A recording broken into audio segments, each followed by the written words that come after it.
یا اللہ یا اللہ یا اللہ۔ قرآن مجید کی ایک اور سٹڈی ہے، ایک نئے انداز کی سٹڈی ہے بڑی سمپل مگر دھیان نہیں کیا گیا اس پر، ہے بڑی سمپل سٹڈی مگر اس پر دھیان نہیں کیا، وہ دھیان دلوا رہا ہوں آپ کا۔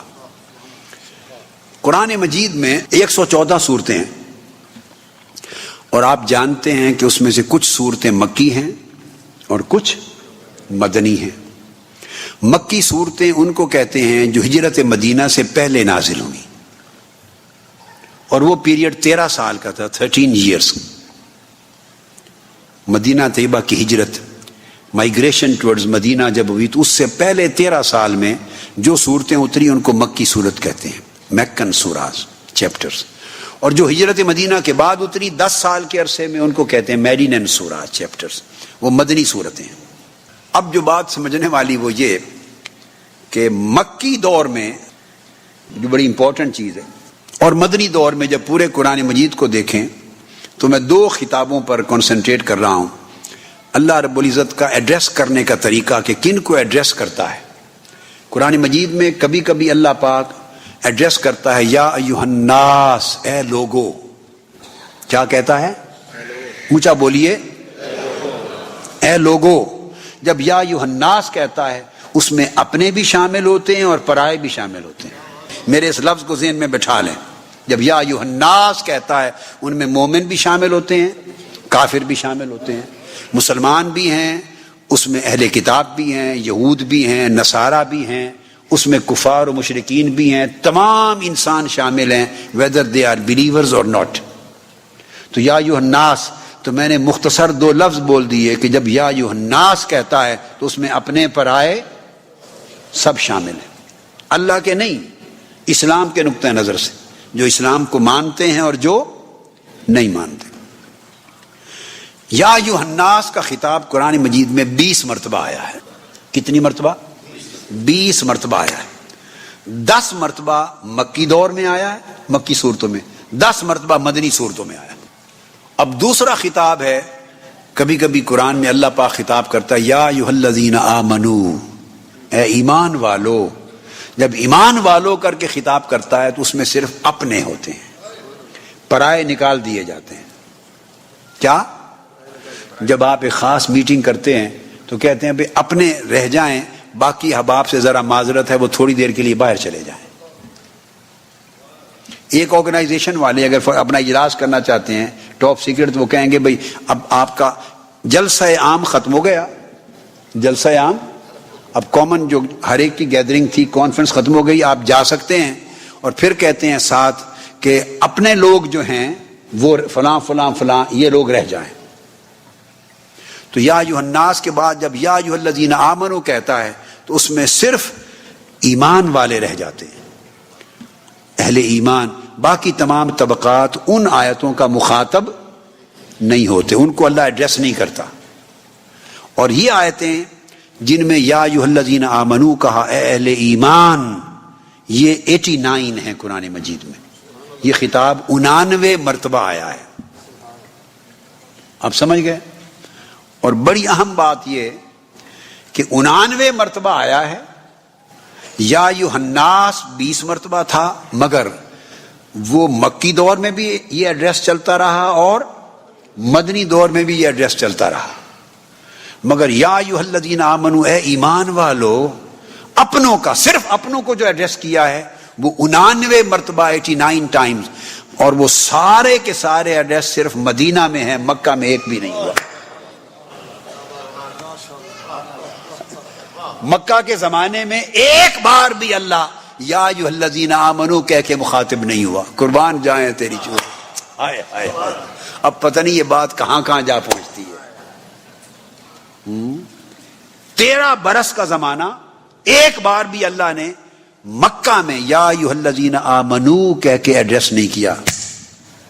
یہ جو ایڈریس ہے اپنوں کا، یا ایھا الذین آمنو 89 مرتبہ، 89 ٹائم، مگر سب مدینہ میں کیا، سب مدینہ میں کیا۔ یعنی وہ اپنائیت کا احساس مدینہ میں دینا چاہتا ہے۔ ہائے ہائے ہائے، یہ ایک الگ مضمون ہے. اب وہ میں اس پہ چل پڑا تو میں راستہ بھول جاؤں گا, پتہ نہیں کہاں کہاں چلا جاؤں گا. یہ سبجیکٹ ایک الگ ہے, ادھر جانا, ان گلیوں میں جانا نہیں چاہتا.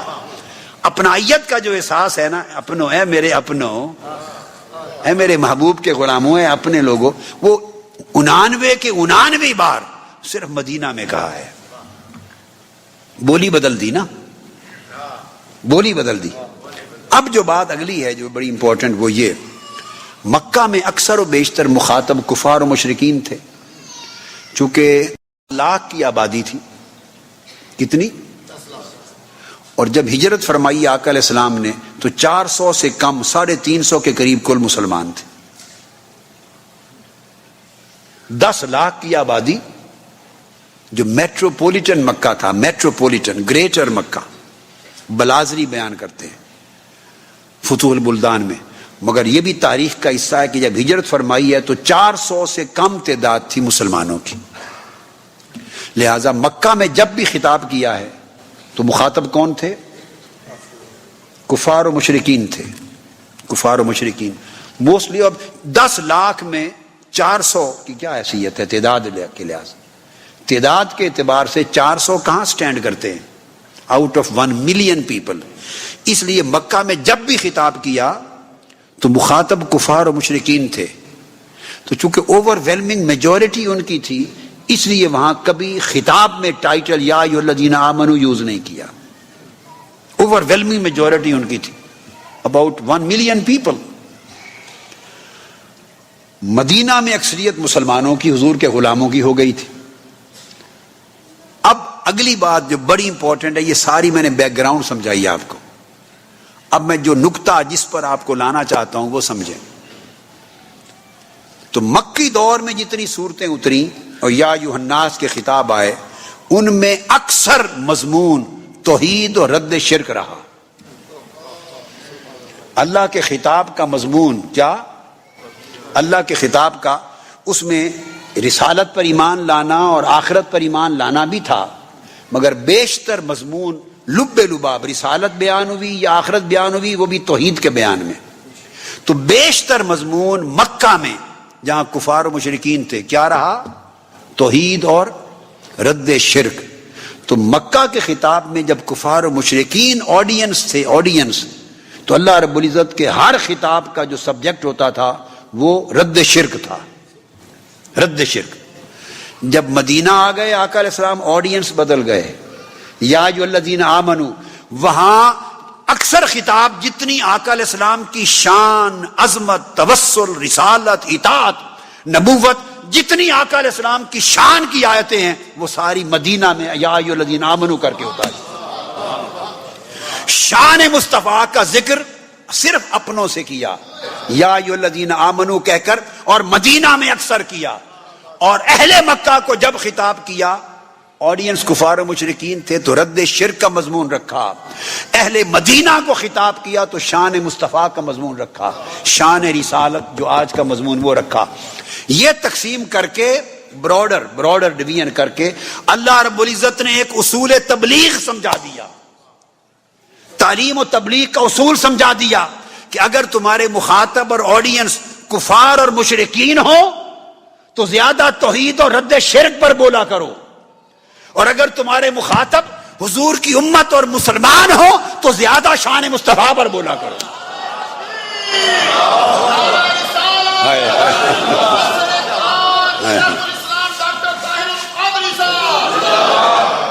اللہ پاک نے قاعدہ مقرر کر دیا, قرآنی قاعدہ, ایک اصول قرآن مقرر کر دیا, اصول دعوت, اصول تبلیغ, اصول تربیت, ہر ایک حد قائم کر دی اللہ رب العزت نے, اور بتا دیا قیامت تک کے لوگوں, اگر تمہارے آڈینس جن کو ایڈریس کر رہے ہو سامعین اگر تو ہیں کفار و مشرکین, تو پھر توحید و رد شرک پر زور دو, رد شرک پر زور دو, تاکہ کفار و مشرکین کو شرک سے نکالا جائے اور توحید کی طرف لایا جائے.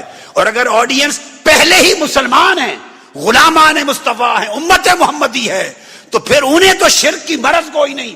وہ آڈینس ہو تو پھر شان مصطفیٰ بیان کیا کرو تاکہ ان کے دلوں میں عشق مصطفیٰ ڈالا جائے, ادب مصطفیٰ سکھایا جائے اور شان مصطفیٰ کا تصور ان کو عطا کیا جائے. اب یہ سمجھنے والی بات یہ ہے، اب آپ کو کرائیٹیرین دیتا ہوں، ایک پیمانہ بڑا ایزی کر دیا بالکل، وہ یہ کہ کسی خطیب کو، عالم کو، مبلغ کو، کسی کو دیکھیں، اب وہ خطاب کر رہا ہے، اور خطاب کر رہا ہے امرتسر میں جا کے نہیں، یعنی سکھوں کو نہیں خطاب کر رہا، ہندوؤں کو خطاب نہیں کر رہا، مشرکوں کو خطاب نہیں کر رہا، خطاب کر رہا ہے وہ لاہور میں، خطاب کر رہا ہے راولپنڈی میں، اسلام آباد میں، خطاب کر رہا ہے مسلمانوں کے اجتماع میں، خواہ امریکہ ہو، خواہ وہ لنڈن ہو، خواہ وہ نیو یارک ہو، خواہ نیو جرسی ہو، خواہ ہیوسٹن ہو، خواہ آپ کا ٹیکسس ہو، ڈیلس ہو، شکاگو ہو، لاس اینجلس ہو. میں نے ایک کرائیٹیرین قرآن کا، قرآنک کرائیٹیرین دے دیا. اگر اس کا آڈینس مسلمان ہے، حضور کی امتی ہیں، مسلمان ہیں، اور زور سارا لگا رہا ہے شرک پر، رد شرک پر، مسلمان اس کے آڈینس ہیں اور مضمون اس کا توحید اور رد شرک ہے سارا اوور ویلمنگلی، تو سمجھ لیں کہ یہ اللہ سے پھر گیا ہے، یہ اللہ سے پھر گیا ہے. توحید کا نام لیتا ہے مگر توحید اس کے دل میں نہیں ہے، اللہ کی قدر اور عزت نہیں ہے، اللہ کے بتائے ہوئے اصول دعوت و تبلیغ کا منکر ہے کہ جو طریقہ اللہ نے قرآن میں اپنایا اس سے ہٹ گیا ہے، کہ آڈینس مسلمان ہیں، مضمون رد شرک چل رہا ہے.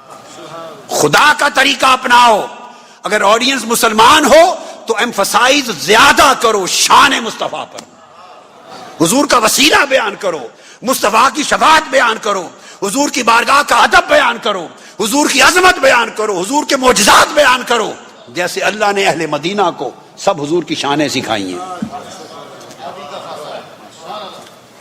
یہ ایمفسائز کرنے کی بات کر رہا ہوں، یہ نہیں کہ مسلمانوں کو توحید نہیں بتا سکتے، ایسا غلط معنی نہ لیں. میں کہہ رہا ہوں ایمفسائز، زور دو، جیسے قرآن نے کیا، جیسے اللہ نے کیا، وہ طریقہ اپنانا چاہیے. اب ہمارے ہاں یہ ایک مرض دعوت ایسی بن گئی ہے، اور تبلیغ کا جو اصول ہے اس میں ایک ایسی مرض اور خرابی آ گئی ہے کہ مسلمانوں کا خطاب اور پوری زندگی رد شرک پر گزاری جا رہی ہے. مسلمانوں کو رد شرک پر پوری زندگی لگا دینا گویا قرآن سے انحراف ہے، قرآن کے اصول تبلیغ اور اللہ کے اصول تنزیل سے انحراف ہے. آپ قرآن کی صورتوں کو، تمام آیتوں کو حضور کی شان میں، اگر سینکڑوں آیتیں میں پڑھتا چلا جاؤں، سب مدنی صورتیں ہیں، سب یا ایھا الذین آمنوا کہہ کے بیان کیا، سب حضور کا ادب سکھایا جا رہا ہے. غیر کو ادب اللہ نے سکھایا ہی نہیں ہے. اگلی بات کیوں؟ وہ فرماتے ہیں کہ غیر کو جب بتائیں تو انہیں توحید بتاؤ، شرک سے نکالو، رسالت کی دعوت دو، آخرت کی دعوت دو، اخلاق سکھاؤ. جب اپنے ہو جائیں، مومن ہو، مسلمان ہو، انہیں حضور کا ادب سکھاؤ، حضور کی محبت سکھاؤ، حضور کا عشق ان کے دلوں میں ڈالو، حضور کی عظمت سکھاؤ. یہ ہے قرآن کا طریق. کسی نے مجھے کہا کہ آپ کے جس خطاب کو بھی سنیں اینڈ اس کا حضور کی شان پہ جا کے ہوتا ہے، تو یہ کیا کریں؟ میں نے کہا اللہ نے جکڑ رکھا ہے مجھے، قرآن نے جکڑ رکھا ہے. اللہ جب مسلمانوں کو خطاب کرتا ہے یا ایھا الذین آمنوا، تو اس کا اینڈ حضور کی شان پر کرتا ہے. اہل مدینہ کا طریقہ اللہ نے یہ بنایا. اب یہ پوری 20 کی 20 آیتیں یا ایھا الناس کی میرے سامنے پڑی، ان کے مضمون بھی دیکھ لیں، اور حضور کی شان کی جتنی آیتیں قرآن مجید میں ہیں وہ سب یا ایھا الذین آمنوا کے تحت آتی. تو یہ آقا علیہ الصلوۃ والسلام کی عظمت قرآن مجید میں اس انداز کے ساتھ رکھی گئی. اب آخری بات کو ختم کرتے ہوئے ایک اسی طرح کا ایک سبجیکٹ قرآن مجید کا اور لیتا ہوں. یہ تو شان رسالت کو سمجھنا ہو، قرآن مجید میں تو 1000 اینگلز اور 1000 سبجیکٹ ہیں. عمر لگ جائے، عمر بیت جائے، مگر ایک اینگل اور اینڈ میں بتاتا ہوں جس پہ ختم کر دوں گا کہ قرآن مجید میں آقا علیہ السلام کی عظمت اور شان کا سبق اللہ رب العزت نے اس طرح سکھایا ہے. ایک نقطہ یاد رکھ لیں، ہم تو اس بحث میں پڑے رہتے ہیں کہ حضور ہمارے جیسے ہیں، یا آپ کا علم یا آپ کی بشریت اور آپ کی ظاہری یہ حیات طیبہ کے معاملات ہمارے جیسے ہیں یا نہیں، ہمارے جیسے ہیں یا نہیں. یہ ایک بڑی جہالت ہے، بڑی جہالت ہے اور دلالت و گمراہی ہے. اللہ پاک نے تو قرآن میں تربیت یہ دی ہے کہ وہ جب پکارتا اور بلاتا اور ذکر کرتا ہے قرآن مجید میں، تو وہ تو حضور کا تذکرہ باقی انبیاء جیسا کر کے بھی نہیں کرتا. تو آپ تو اپنے ساتھ جیسے ہیں یہ نہیں کہ بڑے رہتے ہیں، اللہ تو انبیاء جیسا بھی اپنے محبوب کو نہیں سمجھتا. ان سے بھی بلند کرتا ہے، ان سے بھی بلند کرتا ہے۔ اب یہ چیز توجہ طلب ہے، یہ ایک نکتہ جو ہے معروف ہے، مگر میں اس کو یہ بیان کرتے ہیں علماء، آپ نے سنا ہوگا، مگر میں زیادہ ایلیبوریٹ کر رہا ہوں اس کو زیادہ۔ اللہ پاک نے پورے قرآن مجید میں جہاں بھی ذکر کیا ہے انبیاء کا اور ان کا بلایا ہے، انبیاء علیہ السلام کو بلایا ہے، ان سے خطاب کیا ہے، تو پورے قرآن میں اللہ تعالیٰ نے ہر نبی کو اس کا نام لے کے پکارا ہے۔ اور وہ کیوں نہ نام لے کے پکارے، وہ رب ہے، وہ خالق ہے انبیاء کا، رسولوں کا۔ رسول اور انبیاء سب اللہ کے عباد مقربون ہیں، اس کے بھیجے ہوئے ہیں، تو اللہ نے جس نبی کو بلایا ہے نام لے کے بلایا ہے۔ اب تیزی سے میں چند ریفرنسز دے دیتا ہوں۔ آدم علیہ السلام کو بلایا، فرمایا یا آدم اسکن انت وزوجک الجنہ۔ اب ترجمہ نہیں بیان کروں گا، صرف مقصود یہ سمجھانا ہے کہ کس طرح اللہ بلاتے ہوئے نام لیتا ہے انبیاء کا، وقت بچانا چاہ رہا ہوں۔ نوح علیہ السلام کو بلایا تو فرمایا یا نوح بت بسلام منا، یا نوح بت بسلام منا۔ ابراہیم علیہ السلام کو بلایا، فرمایا یا ابراہیم قد صدقت الرؤیا، یعنی اے ابراہیم تو نے اپنا خواب پورا کر دیا، اے آدم تو اور حوا آپ کی زوجہ جنت میں رہو۔ حضرت موسیٰ علیہ السلام کو بلایا یا موسیٰ انی انا اللہ، اے موسیٰ آ جائیں میں رب ہوں۔ داؤد علیہ السلام کو پکارا یا داود انا جعلناک خلیفۃ فی الارض، یا داود۔ حضرت زکریہ کو بلایا، فرمایا یا زکریا انا نبشرک بغلام، اے زکریا آپ کو بیٹے کی بشارت دیتا ہوں۔ یحییٰ علیہ السلام کو بلایا، فرمایا یا یحییٰ خذ الکتاب بقوہ، اس کتاب کو مضبوطی سے تھام لے اے یحییٰ۔ عیسیٰ علیہ السلام کی باری آئی، فرمایا یا عیسیٰ ابن مریم اذکر نعمتی علیک وعلی والدتک۔ تو میں نے چند نمونے دیے آپ کو۔ تو قرآن مجید میں اللہ رب العزت نے تمام انبیاء اور رسول کو اسٹریٹ اوے فرینکلی نام لے کے بلایا، اس لیے وہ رب ہے اور انبیاء اس کے بندے ہیں۔ اب حضور علیہ السلام کو بھی اللہ پاک نے مخاطب کیا ہے، اور آقا علیہ السلام کو مخاطب کیا۔ اگر قرآن کو پڑھیں تو دو طریقوں سے کیا ہے۔ ایک طریقہ جو کوٹ کروں گا یہ علماء بیان کرتے ہیں، یہ چیز کامن ہے۔ ایک جو کوٹ کروں گا وہ بیان نہیں ہوتا، وہ آج سمجھا رہا ہوں آپ کو۔ آقا علیہ السلام کو اللہ پاک نے جب خطاب کیا، مخاطب کیا، تو دو طریقوں سے کیا، اور دونوں میں کسی ایک میں بھی نام لے کے نہیں کبھی بلایا۔ وہ رب ہو کر ہر نبی کو نام لے کے پکارتا ہے، مگر آقا علیہ السلام کو جب بلانا چاہتا ہے اور خطاب کرنا چاہتا ہے تو حضور کا نام نہیں لیتا۔ اگر وہ یا کر کے بلائے، ندا کے ساتھ پکارے، اللہ پاک یا ندا کے ساتھ پکارے، تو کبھی کہتا ہے یا ایھا الرسول بلغ ما انزل الیک، یا رسول اللہ، یعنی یا رسول کہہ کے بلاتا ہے۔ اللہ کیا بلاتا ہے؟ یا رسول۔ یا کہتا ہے یا ایھا الرسول لا یحزنک الذین یسارعون فی الکفر، یا کہتا ہے یا ایھا النبی حسبک اللہ، یا ایھا النبی انا ارسلناک شاہدا، یا کہتا ہے یا ایھا المدثر، اے کملی والے قم فانذر، یا خطاب کرتا ہے یا ایھا المزمل قم اللیل الا قلیلا، یا خطاب کرتا ہے یاسین والقرآن الحکیم۔ اب آپ نے دیکھا نا، اگر اس نے خطاب کیا ہے تو قرآن مجید میں کسی ایک مقام پر بھی اس نے نام لے کر خطاب نہیں کیا۔ امت کو ادب مصطفیٰ کی تلقین اور تعلیم اور تربیت دی جا رہی ہے، ادب مصطفیٰ کی امت کو۔ حالانکہ وہ مالک ہے، ان انبیاء کی بھی تو امتیں تھیں، ان کی بھی تو امتیں تھیں، مگر ان کو نام لے کر بلایا۔ آقا علیہ السلام کو ایک بار بھی نام لے کر مخاطب نہیں کیا، ایک طریقہ۔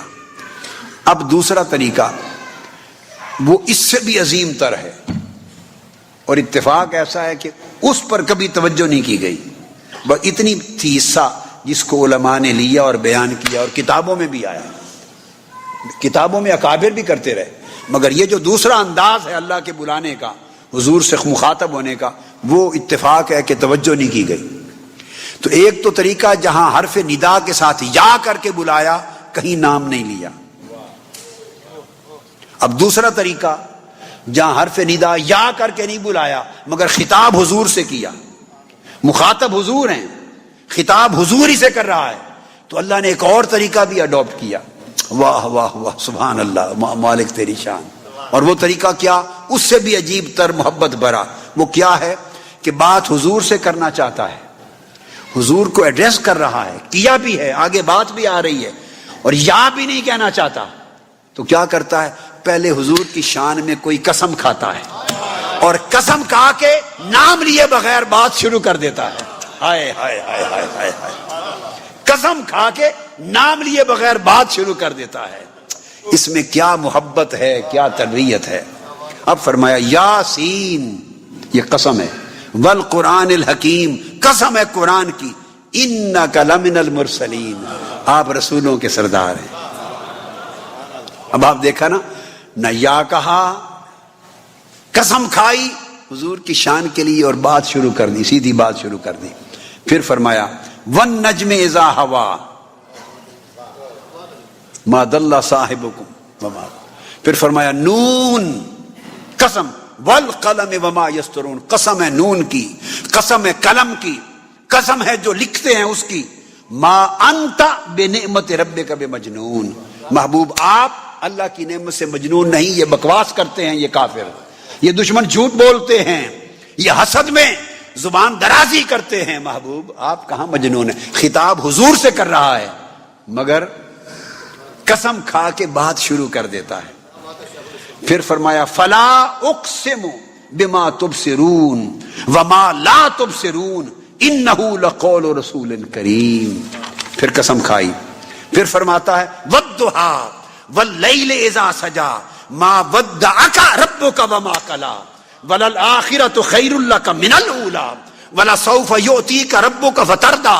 ساری صورت میں حضور سے خطاب ہے، ساری صورت میں آقا علیہ السلام کو مخاطب ہے، مگر نام لیے بغیر کہتا ہے محبوب قسم ہے آپ کے مکھڑے کی، قسم ہے چاشت کے وقت کی، قسم ہے رات کے اندھیرے کی جب چھا جائے.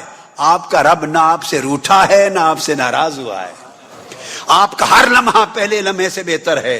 آپ کا رب آپ کو اتنا دے گا کہ آپ راضی ہو جائیں گے. باتیں حضور سے کیے جا رہا ہے، نام نہیں لیتا. ہائے ہائے ہائے، باتیں حضور سے کیے جا رہا ہے، خطاب حضور سے کیے جا رہا ہے مگر نام نہیں لیتا. کبھی کہتا ہے لا اقسم بہذا البلد وانت حل بہذا البلد، میں اس شہر مکہ کی قسم کھاتا ہوں محبوب اس لیے کہ آپ یہاں رہتے ہیں. بات حضور سے کر رہا ہے، خطاب حضور سے کر رہا ہے مگر حضور سے بات بھی کرتا ہے مگر نام بھی نہیں لیتا. کسی نے کیا خوب کہا شاعر نے، یہ احتیاط تمنا، یہ احترام جنوں، یہ اس کی تمثیل اللہ کی ذات کے لیے نہیں ہے، بس آپ کے ذوق کو اور اس مسئلے کو سمجھانے کے لیے شیئر کر رہا ہوں مگر اس کا کوئی اطلاق اللہ کی ذات کے لیے نہیں، مسئلہ سمجھا رہا ہوں. یہ احتیاط تمنا، یہ احترام جنوں کہ تیری بات کروں اور تیرا نام نہ لوں. ہائے ہائے، کہ تیری بات کروں اور تیرا نام نہ لوں. بات حضور سے کر رہا ہے رب کریم، اپنے محبوب سے کیے جا رہا ہے بات، ایڈریس کر کے، ایڈریس ما انت بنعمت ولا سوف یؤتیک ما ودعک ربک وما قلی انک لمن المرسلین. بات حضور سے کر رہا ہے مگر حضور کا نام بھی نہیں لیتا اور بات شروع کرتا ہے قسم کھا کر. کیا شروع کرتا ہے؟ قسم کھا کے شروع کرتا ہے. یہ اللہ رب العزت کا ایک اسلوب ہے، آقا علیہ الصلوۃ والسلام کا ادب حضور کی امت کو سکھانے کے لیے. کبھی کہتا ہے طٰہٰ ما انزلنا علیک القرآن لتشقیٰ، خطاب حضور سے ہے. طٰہٰ، آپ پر قرآن اس لیے تو نہیں اتارا کہ محبوب آپ مشقت میں پڑ جائیں. نام نہیں لیتا، قسم کھاتا ہے اور قسم کھا کے پھر سیدھے حضور سے بات شروع کر دیتا ہے. کیا عجب انداز ہے جو قرآن مجید میں اللہ تبارک و تعالیٰ نے اپنایا محبوب کی عظمت کے لیے. قرآن مجید میں سورہ اعراف کو پڑھیے، سورہ ہود کو پڑھیے اور بہت سی قرآن مجید کی صورتوں کو پڑھیے. وہاں آپ کو ایک اور مضمون ملے گا کہ پہلی امتوں میں جو کافر مشرک اور سردار لوگ تھے اپنے زمانوں کے انبیاء کے منکر، وہ تانا دیتے تھے نبیوں کو، الزام لگاتے تھے، تانا دیتے، الزام لگاتے، اور پورا قرآن مجید بھرا پڑا اس بات سے کہ جب کسی نے تانا دیا نوح علیہ السلام کو، ہود علیہ السلام کو، موسیٰ علیہ السلام کو، شعیب علیہ السلام کو، صالح علیہ السلام کو، قرآن پڑھیے، جب انہوں نے امت نے تانا دیا تو اللہ تعالیٰ وہی بھیجتا اس نبی کی طرف اور کہتا ان کو اس تانے کا جواب دو، ان کو اس تانے کا، تو نبی خود ان کے تانے کا رد کرتا تھا۔ قرآن گواہ ہے، میں نے سورہ اعراف اور ہود کی ریفرنس کوٹ کر دی۔ امت کے کفار مشرکین منکرین وہ تانا زنی کرتے، تہمت لگاتے، کسی ایک کی تہمت کا رد اللہ پاک اپنی طرف سے نہ کرتا، نبی کو حکم دیتا کہ ان کے اس تہمت کو رد کرو، تو نبی اپنی زبان میں ان کو رد کرتا، اپنی زبان میں رد کرتا۔ کسی نے کہا کسی رسول کو، نبی کو، معاذ اللہ یہ گمراہ ہے، تو نبی کہتا کہ نہیں میں گمراہ نہیں ہوں۔ کسی نے کہا کہ معاذ اللہ یہ دیوانہ ہے، نبی کو حکم ہوتا، نبی کہتا ہے تم غلط کہتے ہو، میں دیوانہ نہیں، اللہ کی طرف سے ہدایت پر اور اس کا رسول اور اس کا ڈر سنانے والا نبی ہوں۔ نبی رد کرتا ان کے تانوں کو۔ جب آقا علیہ السلام کی باری آئی، الحم سے والناس تک پڑھ لیں، کفار و مشرکین نے حضور پہ الزام لگائے اسی طرح جیسے پہلے لوگ لگاتے تھے۔ کبھی حضور کو شاعر کہا، کبھی مجنو کہا، کبھی کاہن کہا، مختلف تانے دیے، کبھی یہ کہ جن ان کو قرآن سکھاتا ہے، انہوں نے بھی تانے دیے۔ مگر جب حضور کی باری آئی الحم سے والناس تک قرآن کو پڑھیں، ایک مقام ایسا نہیں جہاں اللہ نے کہا محبوب پہلے نبیوں کی طرح تم ان کے تانوں کو رد کرو، روک دیا محبوب۔ پہلے نبی دشمنوں کے تانوں کا جواب خود دیتے تھے، اب جب یہ تانے آپ کو دیں آپ چپ رہیں، ان کا جواب میں خود دوں گا، میں خود دوں گا۔ الحم سے والناس تک پورے قرآن کو پڑھیے، جس شخص نے تانا دیا قرآن میں ذکر آیا، رب نے کہا محبوب چپ رہنا، میں جواب دیتا ہوں۔ فرنٹ پر دفاع کے لیے خدا خود آ گیا، دفاع کے لیے خدا خود آ گیا۔ ایسے ایک مثال کے طور پر حتیٰ کہ کسی نے کہہ دیا مکہ میں معاذ اللہ استغفر اللہ کہ یہ نبی ابتر ہے، اس کی نسل کٹ گئی، اس کا بیٹا کوئی نہیں، اس کی نسل نہیں چلے گی، کسی نے نسل کٹا کہہ دیا ابتر، رب نے کہا مصطفیٰ چپ رہیں۔ سورہ کوثر نازل کی، فرمایا ان شانئک ھو الابتر، آپ کو ابتر کہنے والا خود اس کی نسل کٹ جائے گی، آپ کی آل چلے گی۔ رب نے جواب دیا۔ کسی نے حضور کو مذمم کہہ دیا، نام لفظ بگاڑ کر، اس کو فرمایا محبوب چپ رہیں۔ 9 طریقے سے اللہ نے رد کر کے کہا اتلم بعد ذلک زنیم، حضور آپ کا نام بگاڑ کر آپ کی گستاخی کرنے والا حرام کا نطفہ ہے، یہ حلال کا نطفہ ہی نہیں ہے، حرام کا نطفہ۔ تو پورا قرآن گواہ ہے کہ جہاں آقا علیہ الصلوۃ والسلام پر کسی نے تانا زنی کی، رب کائنات نے خود اس کو رد کیا اور اس کی مذمت کی، امت کو سکھانے کے لیے کہ میں رب ہو کر خود محبوب کا دفاع کرتا ہوں، محبوب کو خود اپنا دفاع نہیں کرنے دیتا۔ یہ گوشے ہیں آقا علیہ السلام کی شان اقدس کی عظمت کو سکھانے اور بیان کرنے کے۔ لہذا عقیدہ وہی صحیح ہے جو عقیدہ اول تا آخر آقا علیہ السلام کی شان اور عظمت کے تصور کے ساتھ بھرا ہوا ہو، معمور ہو۔ جس عقیدے میں حضور کا عشق نہیں، حضور کی محبت نہیں، آقا علیہ السلام کا ادب نہیں، تعظیم نہیں، تکریم نہیں ہے، وہ عقیدہ عقیدہ اسلامیہ نہیں ہے، وہ اسلامی عقیدہ نہیں، اور وہ ایمان نہیں، وہ محروم ہے خیر سے اور ایمان سے۔ لہٰذا اللہ رب العزت آپ سب کو اور ہم سب کو توفیق دے کہ ہم آقا کی محبت اور ادب والے عقیدے پر رہیں، اور آقا کی اطاعت اور اتباع کے عمل پہ رہیں، اور آقا علیہ السلام کی سنت اور سیرت طیبہ کو اپنی زندگی کا شعار بنائیں، تاکہ ہمارا عقیدہ بھی درست رہے اور ہمارا عمل اور ہماری سیرت و کردار بھی درست رہے۔ حضور سے محبت کا تقاضا ہے کہ پھر ہماری زندگی حضور کے حکم کے مطابق ڈھل جائے۔ تو جو محبت کریں ان کے لیے پہلا عمل جو واجب ہے وہ کہ نماز کبھی ترک نہ کریں، وضو کے ساتھ رہیں، فرائض دین ترک نہ کریں، واجبات دین ترک نہ کریں، حضور کی سنت و سیرت پر اتباع کریں، اور آقا علیہ السلام کی زندگی اور حیات طیبہ کا رنگ اپنی زندگیوں میں لے آئیں اور ڈھل جائیں حضور کی حیات طیبہ کے نمونے میں۔ تو اللہ پاک عقیدہ اور عمل دونوں کو درست رکھے، اس میں خیر دنیا اور آخرت کی دونوں کی فلاح ہے۔ اور دعا کرتا ہوں کہ اللہ پاک اس کانفرنس کے میسج کو آپ کی عملی اور اعتقادی زندگی میں ایک لیونگ فورس بنا دے. وما علینا الا البلاغ. شکر ہے تیرا اے خالق بہربر، تیرے بندوں پہ یہ تیرا احسان ہے.